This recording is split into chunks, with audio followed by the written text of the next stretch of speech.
give folks another minute or so.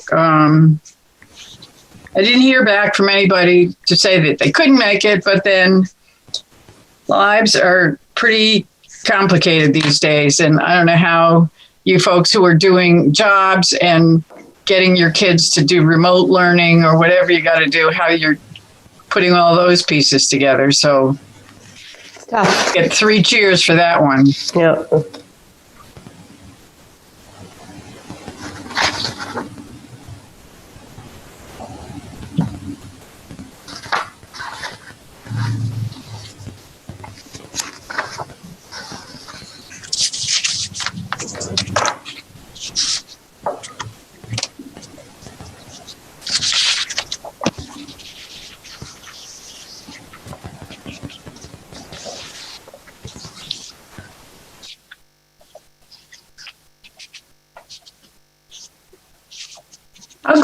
I'm going to go ahead and read this very exciting declaration while we're waiting for people to possibly pop up.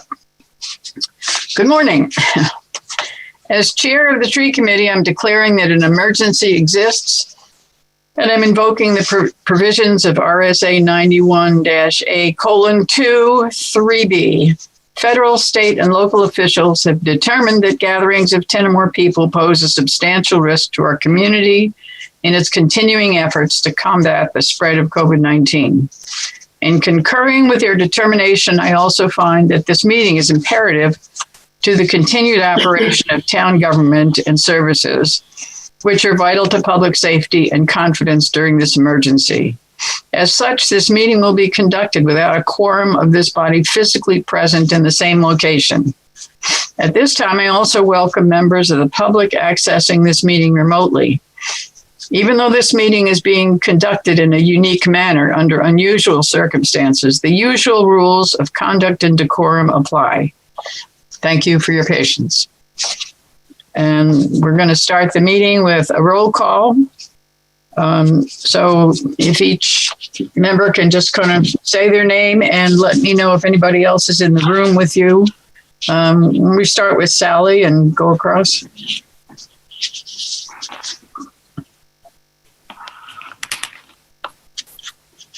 Sally, you there? Sorry, I was on mute. Okay. Sally Ward here, and no one is in the room with me. Okay. I'm Eileen Flockhart, and nobody's here with me. Deborah Twombly, no one's here with me. Okay. Kevin Breen. No one is here with me.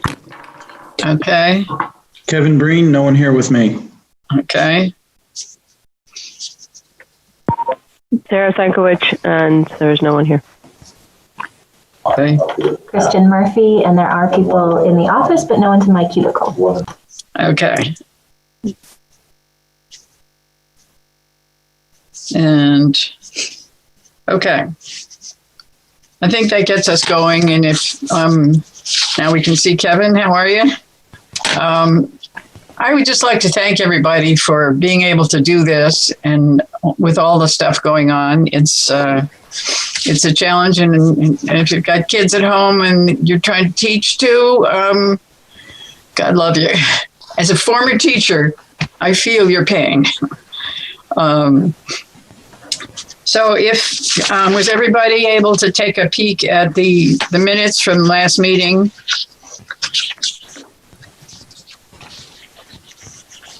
And if you found anything that we need to fix, we can certainly do that. But I didn't find anything, so. I thought they were excellent. Yeah.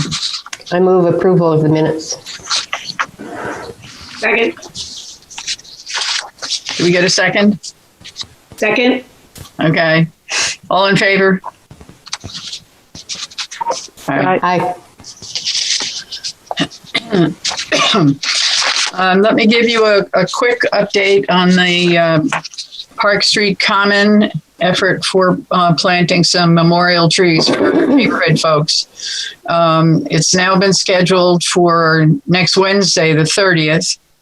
And we have raise the funds for both the trees and memorial stones, which have been engraved. And I think Kevin has also jumped in to help Jay and the crew organize the planting of the trees. I think some or all of them are going to be delivered on Tuesday. Kevin, is that right? Yeah, I believe so. Yeah, and then I have a few, I'm going to bring a couple guys with me and we're going to help Jay's crew plant them. Okay. So we wanted to have a little leeway there. When I first suggested that we would have our little celebration at 3:30, they all went, no, we can't do that. Everybody will need to have overtime to start planting at 3:30. I said, no.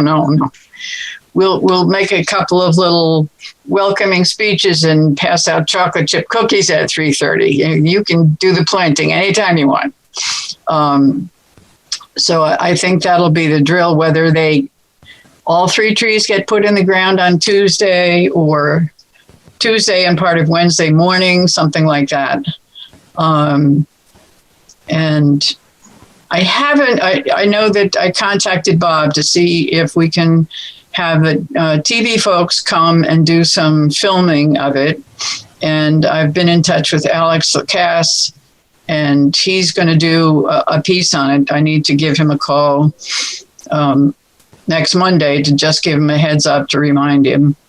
And, so we're likely to have neighbors and family and friends of the folks whose trees are the memorials for. And for those of you who don't know, that there's 3 trees going in, one for Denny Waters, the local photographer who recently died, Joe O'Donnell, who was a teacher and coach here in town, and Joanna Kalella, who died very unexpectedly, and her parents live on Walnut Street. So it's actually the 3 people whose trees are memorials for all live within about a block of each other. So when all of that happened, we all kind of said, what can we do?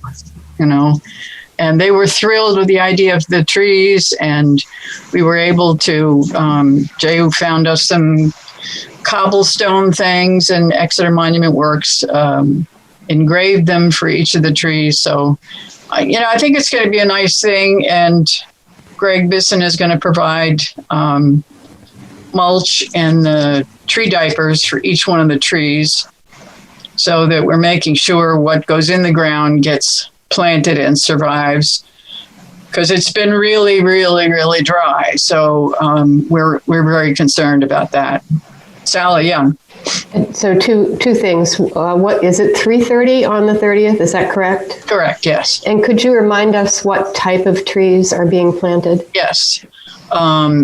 The tree for Joanna is a flowering cherry, and that will be near behind the backstop, in the vicinity of one of the little trees that Unitil planted that hadn't survived. And there'll be a sugar maple, which is set back from the road, kind of across from Cliff Sinot's house, if you know where Cliff lives. And then the other is a pin oak, which is going to be down in from the road, more towards the playground. And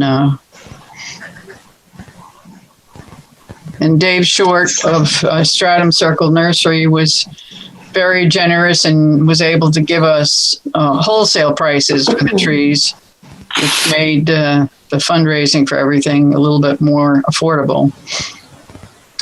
So with any luck, barring a hurricane coming through or something, we should have a nice couple of days to get the trees in the ground and people over there. And we've told everyone that masks are mandated for kids and adults, and that we will have, physically distant markings maybe around the trees, so people have a real clear idea that not only are we going to celebrate, but we're going to do it safely. So we didn't want to do an advertisement like in the paper to tell everybody, here's what we're doing. It may be a story kind of after the fact, so that people learn about it. And, there may be some people say, oh, I wish somebody in another town, I wish I'd known about it. But in lieu of risking anybody's life with COVID, we're not going to advertise it too widely. But just mostly neighborhood folks and kids in the neighborhood and friends of the families. And, that's sort of the gist of it. And Unitil has offered to give us money toward the trees because of the trees that they planted that were not able to survive. And boy, I tell you, I drive around town and I see a lot of trees that are in distress. And the tree down by our Tree City USA sign, I don't know if it could possibly come back. I think it's a goner. I don't know. But I know that Greg Jordan was not able to do any testing on it because their labs are shut because of COVID. But I don't know. Maybe we keep, watch over it, until we are sure that it's gone. Jay's anxious to replace it, obviously, because it doesn't look too great next to our Tree City USA sign. But so that's where we are. And, if anybody's available or in the neighborhood and wants to come by on Wednesday next week at 3:30, certainly bring kids, and, if everybody's got masks and everything, it'll be fine. And we want it to be more of a real celebration so that families say, there's Joe's tree, there's Denny's tree, there's Joanna's tree, and it just becomes part of a playground and a park. And so we're pretty pleased about how it's sort of come together. And with any luck, it'll all go in the ground okay. But if anybody has any questions, otherwise, that's where we are with that. Sarah, did you get a final dollar figure on the check that Unitil is going to send? Yes, yep. Do I know what that is? We had talked about $500, right? Yeah. Can they do that? Yep. Oh, sweet. Okay. All right. That's fantastic. That's wonderful. And then it becomes, it's a Unitil, and it's the neighborhood, and it's the park, and it's sort of everybody coming together to do something that's not too hard to do, plant some trees. And yeah, so I basically said, we won't have to do the labor of planting them like, the other ones. So yeah, true. Right. Right. It, yep. So it was a win-win. Yeah. Thank you. That's great. And if there are folks there from Unitil and you're able to get some pictures and share that I know that you do some ad stuff or website stuff or whatever for Unitil. We'd like to sort of shout and wave that about too, because that's a nice piece of the pie. That bought a couple of trees, Yeah. So basically, I think what we want to do this morning is take some time to look at the ideas that people have generated about a tree ordinance. And we weren't trying to do any large piece of it. We were mostly trying to get what would be the vision for the whole ordinance eventually. We were just trying to say, what should it aim to do? And I sort of discovered that, there were some recurring themes. We need a nice statement about, trees. The reason trees are beneficial for a million different reasons. And then also to say that we need somebody who can be the responsible person, whether it's an arborist or the tree warden or whatever, that seemed to be something that everybody realized can be a problem. If everyone says, oh, we'd like to do this, but who's in charge or who do we talk to? That was one of the things that I think did keep coming up. But why don't we, I don't need to be the one sorting through this. Why don't everybody who has, some thoughts about, how we could word it, we may be talking about an introductory 2 paragraphs or something for, a tree ordinance that happens sometime next year or the year after. But what do we want the first couple of paragraphs to say?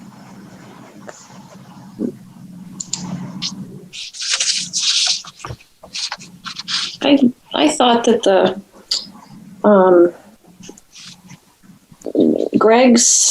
I thought everybody did a really good job on this. I was really impressed, and it's sort of awkward I think, for any of us to critique our own work. So I will just go to everybody else's and just say that I like the idea of kind of having a vision statement.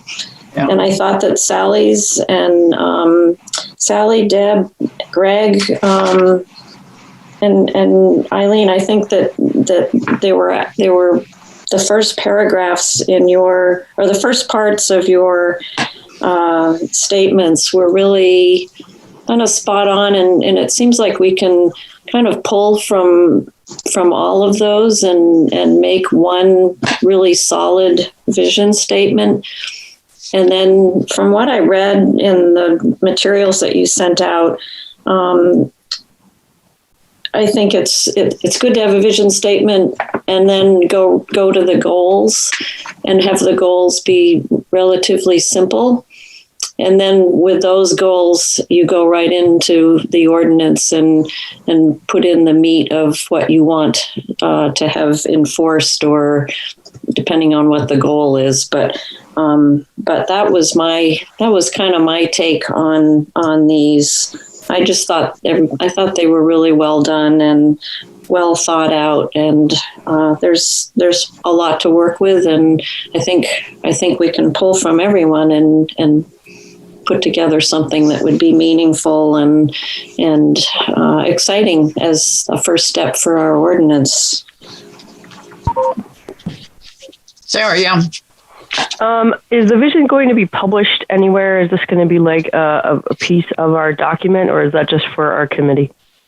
Well, I'm guessing that when we apply or reapply for Tree City USA, they ask about your tree ordinance. And I think that would be the place to say, we as a committee are working on creating, a more substantial tree ordinance, and this is what we've gotten so far. So whether that becomes more than that, does it become a public statement at this point? I don't know that we're ready for that.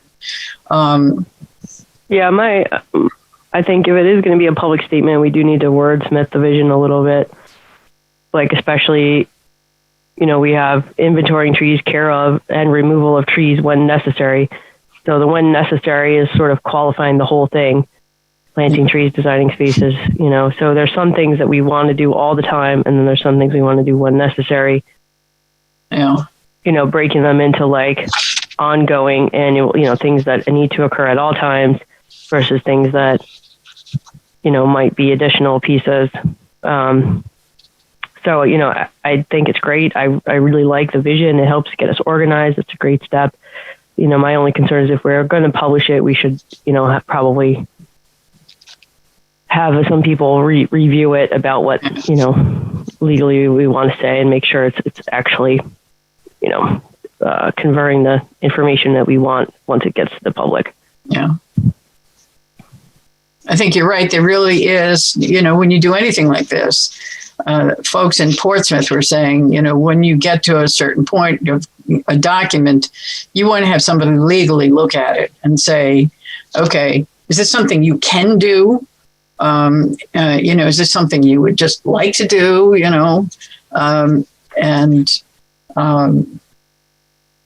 So that's something to think about. I don't know where we go with that. Kristen, yeah.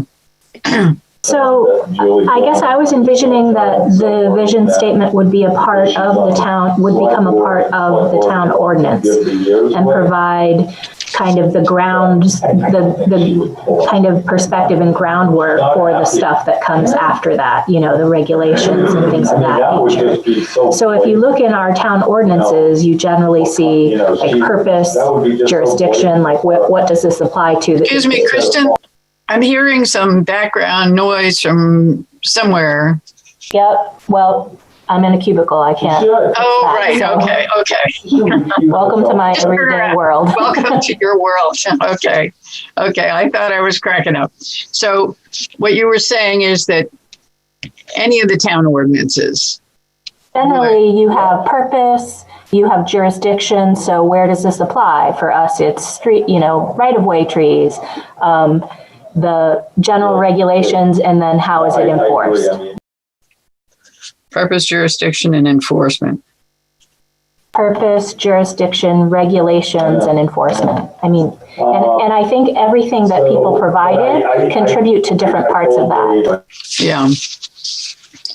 Well, if we were able to start with the purpose part of it and define that, I think we had talked about, we really want to develop, at least as a beginning, that our tree ordinance is going to be simply related to public spaces, street trees, and parks. We're not attempting to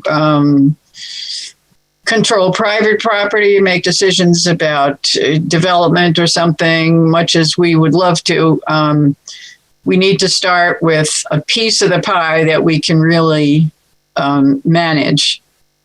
And certainly, by example, we say, this is what we expect for the maintenance of park trees or the planting or whatever, and street trees and how they, and anything that's a public space that, maybe it's a public space, but it's not technically a park, and would we include Swayze Parkway? Or is that a whole separate entity in terms of their management of trees? Swayze Parkway, a park?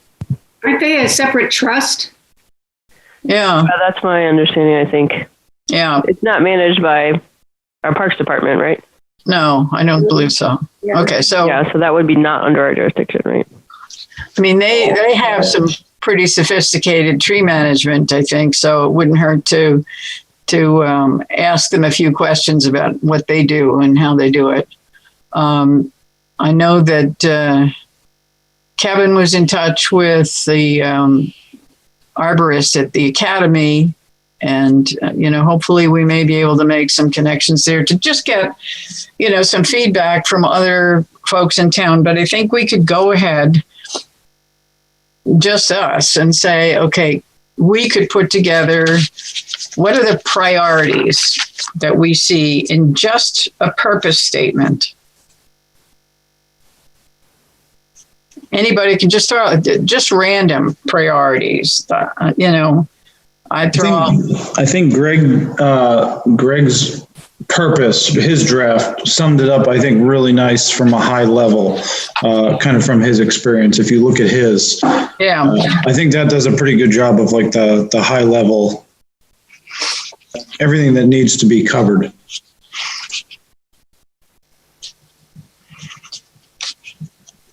Do we want to have, prior to that, do we want to have one of those lovely statements about what trees do for us and how we, this is the reason we're going to create this ordinance.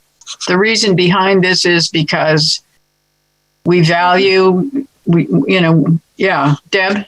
I would agree with you, because I think that people frequently get around the table and lose sight of, why are we really doing this? It reminds me of, like a parent conference where you say, the best interest of the child is while we're here, because everybody sometimes creeps back into their little fiefdoms and wants to protect that. And I think that we have to not ever lose sight of, that the reason we're doing this is for the beautification of the town and for all of the reasons that people have given in those bigger vision statements. I think that needs to be a part of it.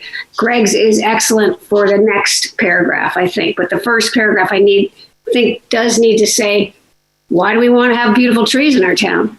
Yeah. Property values, town's beautiful. All those things are really important. So can I share my screen and make sure we're talking about the same one? I'm really lost on which one. Oh, no, we can't share my screen. So is it the one from Greg on 9/11? Yes. The purpose of this tree ordinance is to encourage the proper maintenance of community trees and to establish that one? Yep, that's the one. Okay, got it. Yeah, that one I thought was very well done. And I liked his statement of establish and assign proper authority, so that there is that chain of command. Who's in charge, right? But if we were to say, suppose we looked at Greg's and said, okay, prior to Greg's statement, what could we say in terms of, if somebody's reading this tree ordinance, somebody in town, they would get not only the nuts and bolts of what we're trying to do, but they would get, I don't know if emotional is the right word, but they would get a sense of how this community values trees. Why do we value trees? And, how do we do that? Sarah? I really like the beginning of Gwen's, where it's trees are a vital aspect of Exeter's infrastructure and serve as an indicator of our town's health and livability. Just summing up something, just a statement saying like why this ordinance is sort of occurring, because trees are important to Exeter. So maybe that sentence plus a second one leading right into the purpose. So just saying trees are important to Exeter, for this reason, we are adopting this ordinance. The purpose of the ordinance is to encourage, and then you go into the whole thing. Yeah. Kristen? Do that. I won't read it because I know it's noisy in the background, but I do also like Deb's, the second paragraph, or I guess technically first paragraph in Deb's, where it does list some of the natural benefits provided by trees. Yeah. And so I like that Gwen's captured that things are beyond just natural benefits. I mean, it's an economic investment in our community. Yeah. Right. And so those two together, I think, would be a really good combination. Yeah, and I think there were even some comments about that in our master plan somewhere, where they talked about, or maybe it was in one of the surveys, but the economic benefit to people in town, shop owners, residential folks, or whatever. The value of trees is not just because they're beautiful and they clean the air and they provide homes for birds and animals, but that they also are an economic benefit. You drive through a town with beautiful trees and somebody wants to come back. If we can somehow, that's what I was trying to drive at. If we can somehow get that sense of trees have, a myriad of benefits to us, and therefore we would like to set aside this ordinance to protect and maintain and grow the trees in town.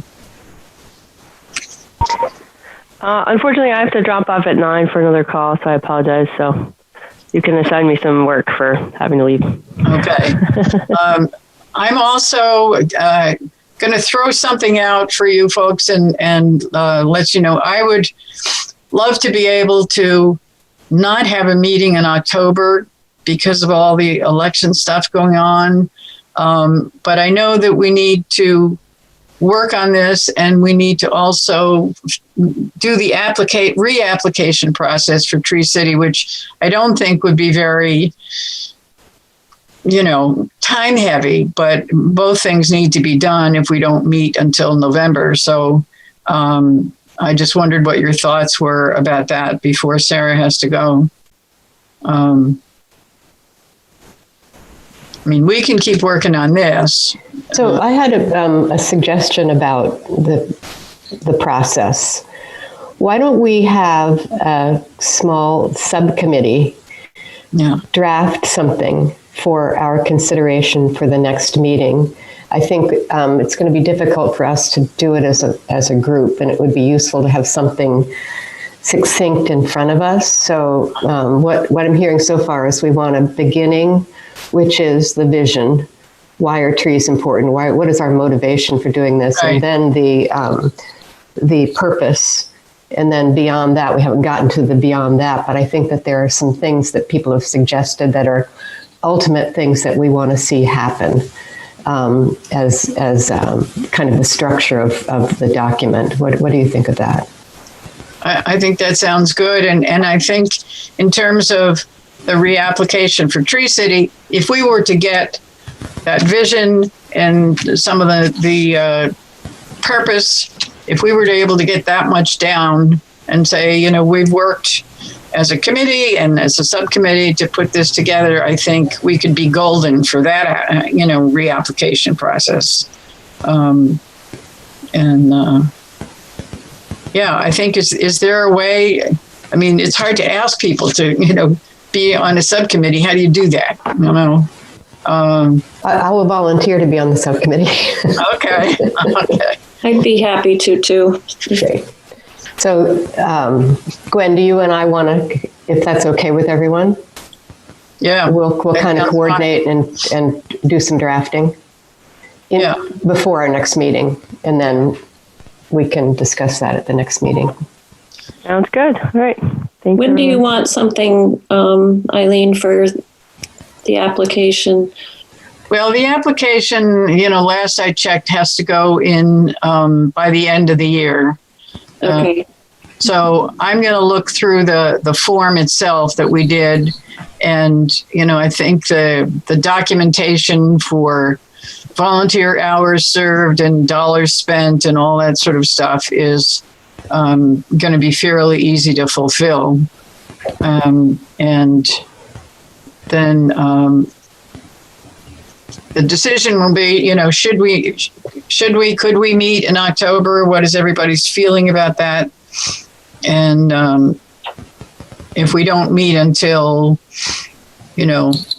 the second week or something in November, will that give us enough time? I'd be willing myself to work on the beginning nuts and bolts of the application, just so, and I can double check with Greg because I know he said something he would be able to help with that. So if we have a subcommittee working on the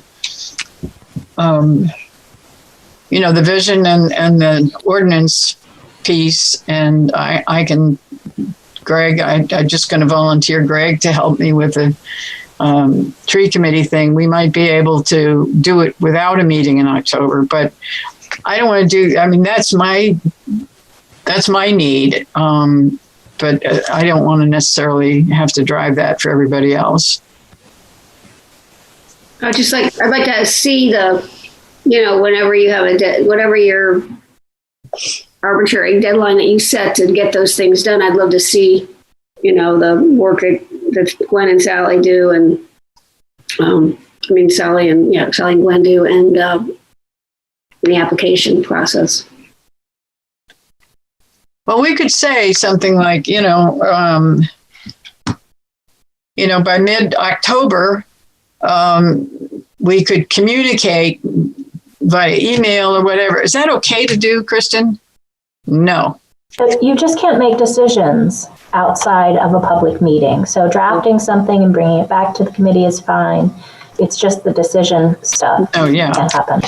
I don't think we'd be attempting to make any decisions on anything via email.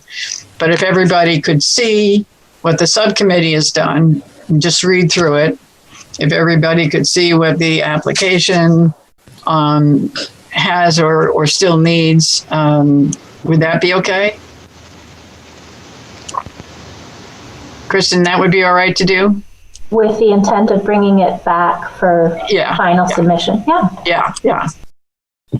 So we would have a draft then out to people, and people would have their comments, which we would share at the next meeting, and then finalize the document. Yeah. Okay, makes sense. Okay.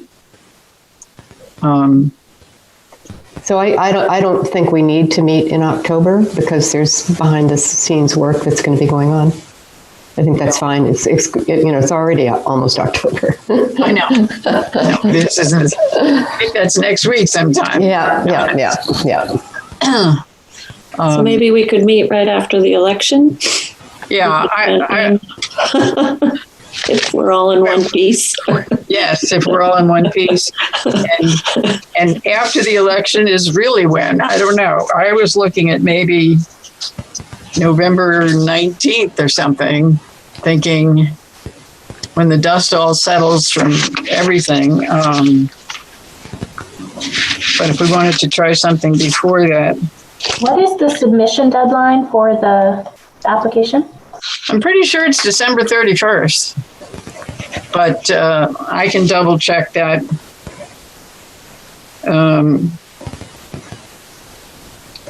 We could try November 12th, which is a Thursday, or you could try the 19th.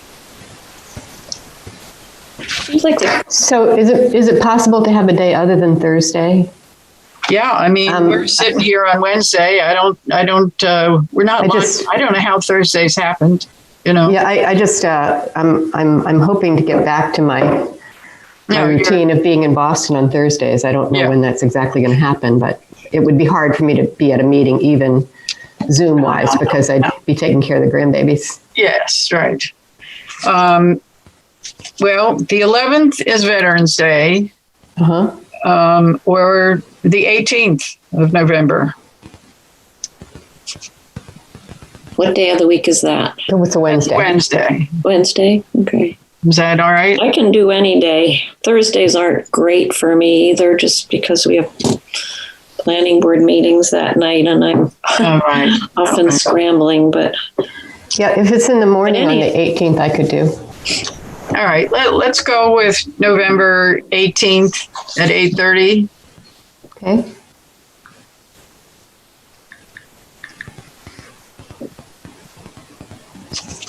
And great.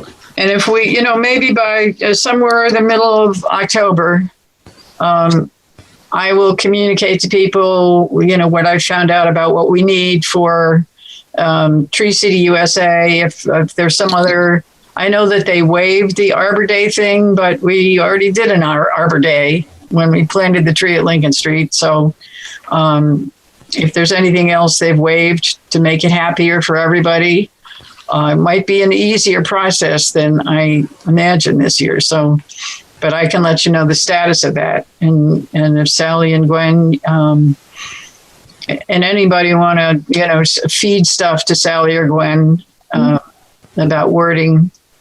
But I like the idea of being able to put out at the beginning of the ordinance the real reason it's there, and it's not a policing document. It's a document that says why we value what we're trying to do with trees and shrubs and greenery and protecting it and planning for it. And I thought that A.J. Dupuy, in one of his missives or meetings or something, he said, I hate Arbor Day. I said, you hate Arbor Day? How can you say that? He says, no, they just want to plant a tree and forget about it. He says, I like the idea of planting trees.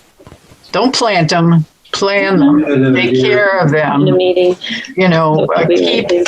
Keep looking and checking the health of trees and seeing what you can do. So that might be something that we could somehow include in that statement of, what we want to do. Good point.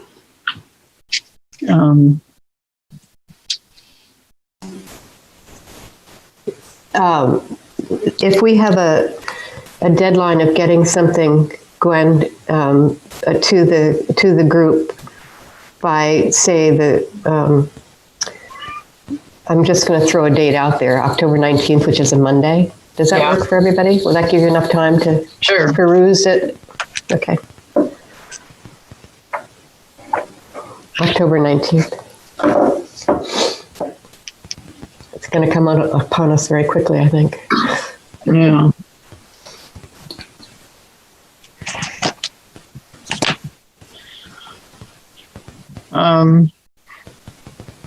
As I look around town, now that we're a tree committee, I had a friend call and say, oh my goodness, something's happening down on Larry Lane. And I guess there's PEA property where they're timber harvesting and cutting huge numbers of trees. And then in my little neighborhood where they were going to trim some trees, they took down a big, beautiful birch and 2 big maple trees. And no one was quite sure why. And, I came apart. Who's they? Who's they that took them down? Property owners.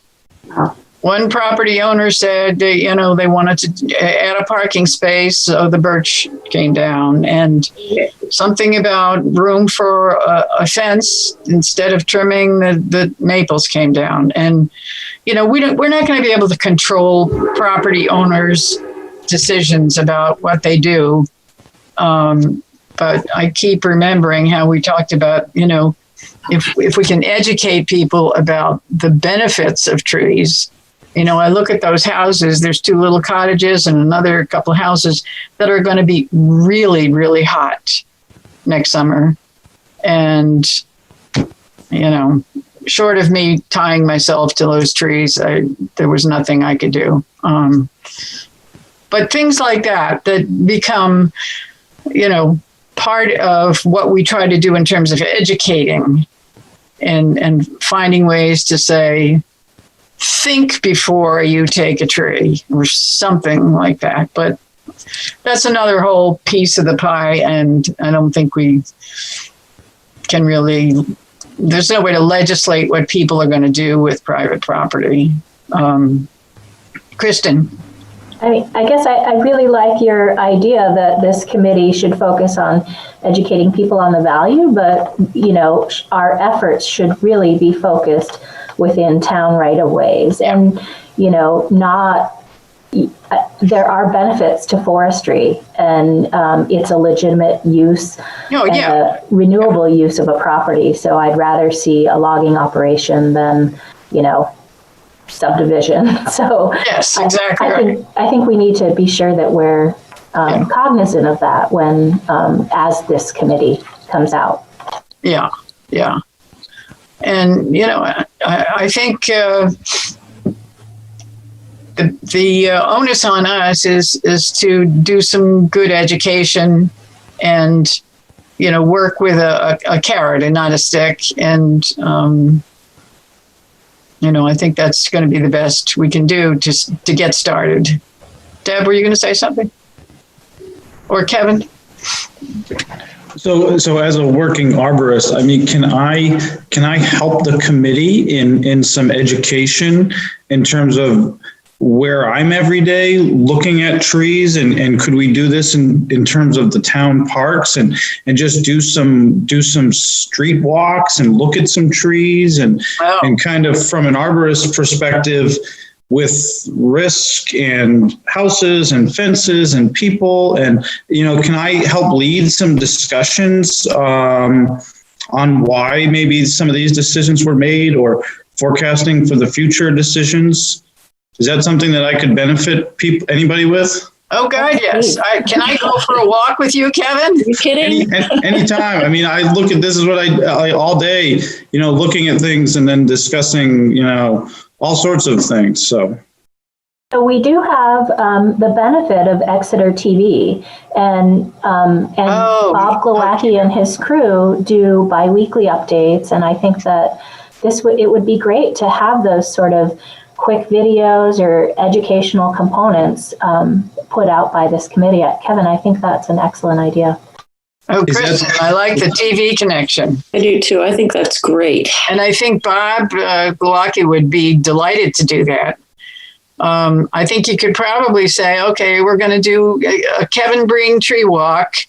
Who would like to sign up? And then we'll let Bob know and, pick a couple of spots in town, walk around. Great idea. Kevin, Great that'd idea. be fabulous. I think it could be a weekly show, Kevin. You need to come up with a really catchy name. Yeah. People would be all over it. It might be something that, we as a group here can increase our education, and then that can slowly, blend out. I mean, everyone does, but I see a lot of things on trees that most people don't, just because that's where I look, and, so I can help share that with everyone here also. And then you'll share that. It'll just spread from there.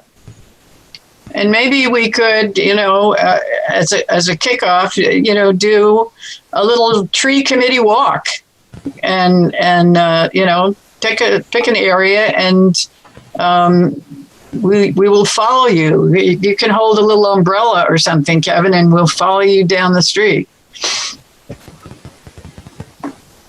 Deb, did you want to say something? I think you were muted. Oh, I was muted. Yeah, I just was saying, I think one of the things that I would love to see long term, though, as Kristen's talking about, some people are going to chop down trees. If we can have some kind of encouragement to, where you're saying the carrot rather than a stick, for developers to plant, as many trees as they knock down, or to plant and landscape, and thinking about the environment and so forth, not just how can I plant any old tree that'll make this place look good, but native species and things that actually build right into the ecology of the whole area. I'm hoping long term that we can influence developers in that direction for our town that is very emphasizing trees and their health. And Deb, have you been taking that course? Maybe you need to do a little, show and tell or something, so we hear a little bit more about what you've been doing up in Canterbury.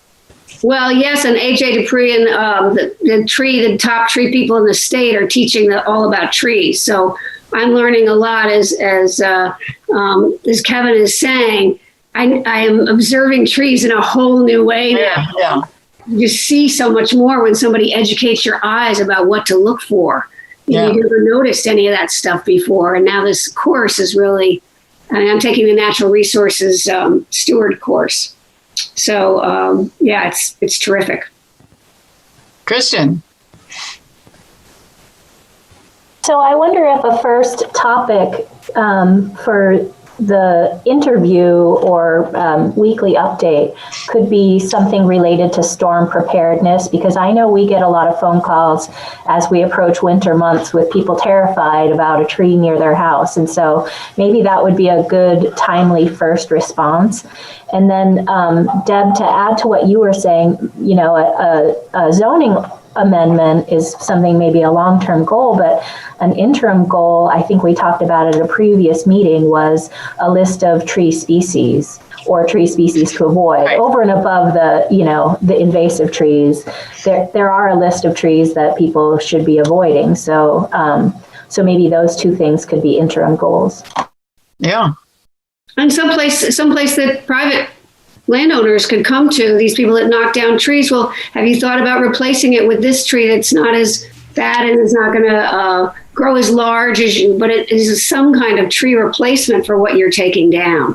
And we can recommend those to people depending on the purpose that they want their tree.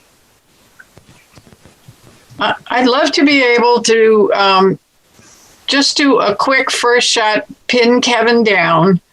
Yeah. And walk. Say, where would you, want to take us for a walk? What would, check with Bob to see if he could get somebody to cover it, and just get our feet wet and start by doing something like that.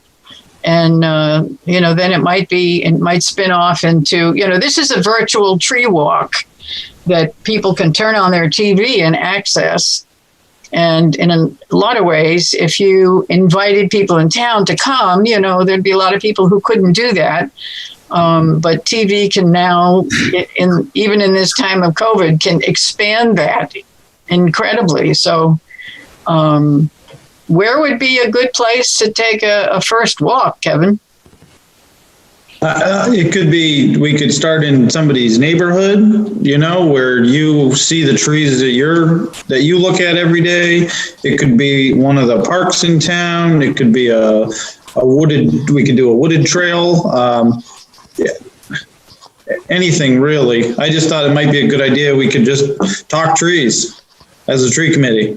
I would think if we want to do something that the TV audience would say, okay, I know where that is. You want to pick something that's fairly familiar. If we were to, I don't know, walk the little park that's up above Front Street there, that little park, and come down Front Street, or, some little neighborhoods like that, or make a loop around Water Street and places where people are very familiar, and they'll say, I never noticed that tree. I never saw that. I never knew what that was. Sure. Yeah, absolutely. I have a couple other ideas that might work too, in terms of like some large specimen trees that might be nice to showcase. Oh, yeah. So I know we're not, that Swayze's taken care of by another group, but Swayze might be a good place to walk as well, because they have so many trees and different species and the wildlife. And, the eagle is always on the pine tree in the morning, and that might be a fun place to go to. All right, Kevin, could I ask you maybe to, maybe even you and Jay, talk about where we could do a first little walk around, and then you can get back to us and let us know, and we'll pick a time and communicate that to as many of us as could come. And if Exeter TV can follow you around, that's our first. You want to be sure that Exeter TV can follow you, and then we'll jump in and follow you around too. So, yeah, I'll come up with a couple locations and then some timings, and I'll send those stuff to you, and we can kind of see where everyone falls. Mornings, lunch, evenings, whatever works best for the majority. We can make something happen. Right. And maybe between here and next week, when we do the trees at Park Street Common, we'll have time to communicate that and come up with a date or two and a time or two that can work. And as many of us that can do that, wearing masks and doing everything we're supposed to do, I think that's a great idea. Sounds good. It could even be as simple too as we all meet at the common there someday and just inventory, that area, and say, just to give everyone a perspective of that little area, and then we could do another area, something as simple as that. Yeah. Okay. All right. So I'll stay tuned in the next week or so, and stay tuned. Yep. I'll come up with a list of things. Okay. Places. Fantastic. And I know Exeter TV is here. Does that sound like something? Is this Justine? Is she there? I'm happy to coordinate between Exeter TV and Kevin, just to take the pressure off them from having to react right away. Yeah. Okay, Kristen, that would be great. Thank you.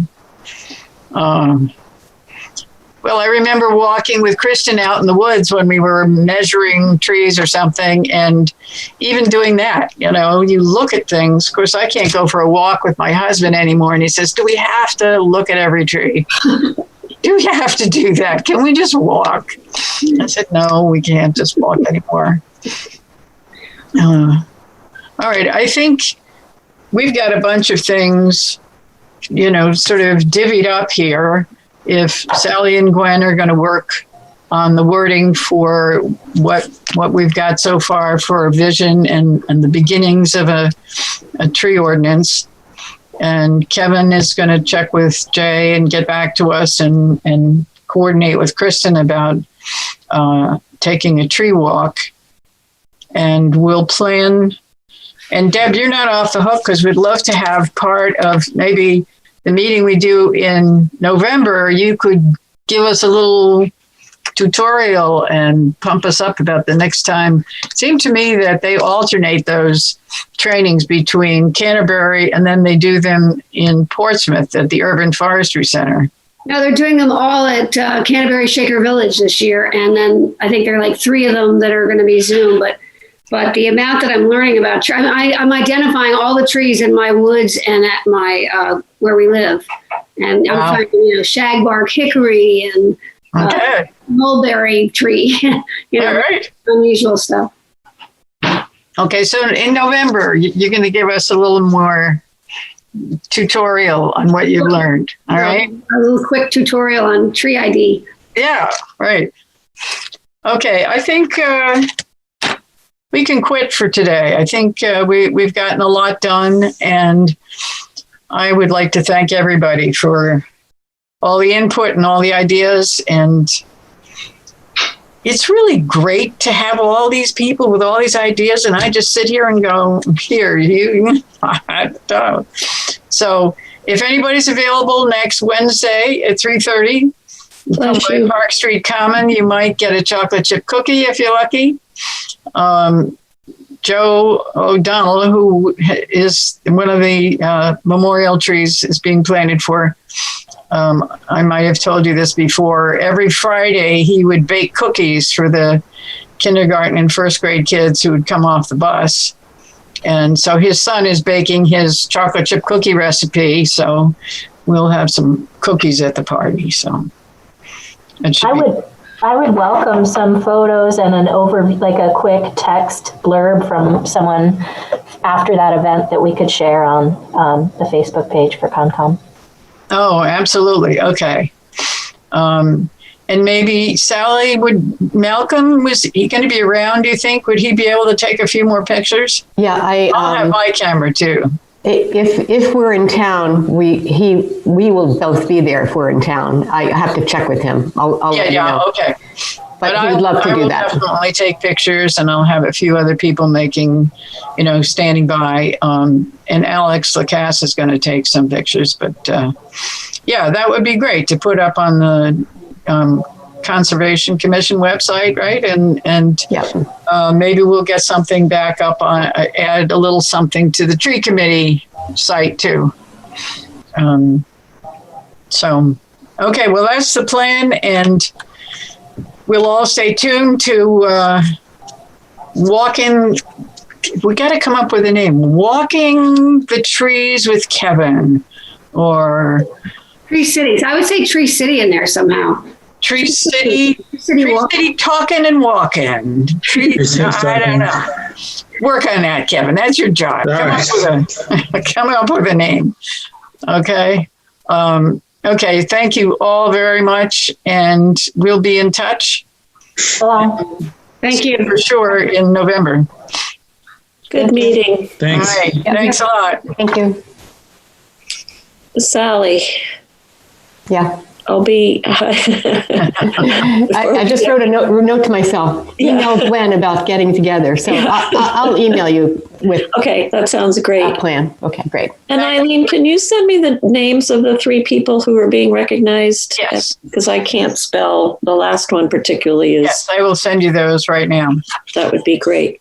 Great. And Natasha, if you're there, if you could send me the link to get the minutes in document form. I don't know if she's there. The transcript. Yes. That helps me a lot. Well, that's already. I'll send it to you. It goes to Gwen. Okay. Thank you. Thank you so much. I appreciate it. And Thank you, Sally. I can be pretty flexible, so I'll work around your schedule. Okay, great. That'd be great. I'll be in touch. Thank you. Okay, bye. Great meeting. Yeah. Thank you all. Really good Thank meeting. you. Thank you. Take care. Okay, Han?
I'm Ken Burns. I've been telling America's stories for more than 40 years, and one of the most compelling of those stories is winning the right to vote, exercising that right, and shaping our country's history. In New Hampshire, we have a proud tradition of in-person voting, resulting in our being among the highest voter turnout states in the country. Because of COVID-19, though, this year will be different. Wanting to avoid exposure to the virus, many voters will be reluctant to cast their ballot at crowded polling places. For that reason, New Hampshire law has been changed to allow access to absentee ballots and to register to vote by mail. To request an absentee ballot or registration materials and be able to vote safely and securely, go to the New Hampshire Secretary of State website, sos.nh.gov, or the website of your town or city clerk. Voters can also apply for an absentee ballot in person without crowds by contacting the town or city clerk.